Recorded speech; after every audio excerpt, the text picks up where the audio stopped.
from Zero co-founder Pat, trading partners along Bob Iacchino. This is going to be a super fast Tesla update. Not much happening. We're an inside bar from 2 days ago. We were inside bar yesterday, inside bar referencing back 2 days. So I'm not talking about yesterday. I'm still talking about this bar right here. So we're really getting into a consolidation pattern, which usually will break very hard one way or another. Again, for the upside, start watching that high from 2 days ago, 834.72. And then once it gets over 843.29, it is confirmed on an upside breakout.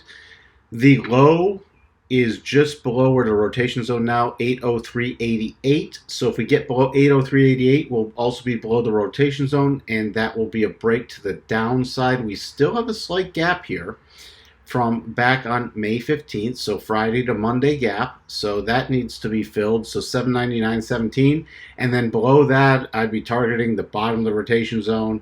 And then if we did drop below that, it'd be 740.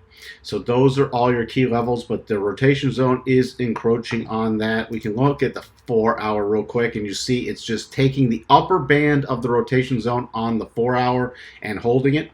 So why we follow, there's nothing magic. These are the moving averages, the exponential moving averages that have tested out highest in a bunch of markets for the predictability with these rotation zones. That's why we use them.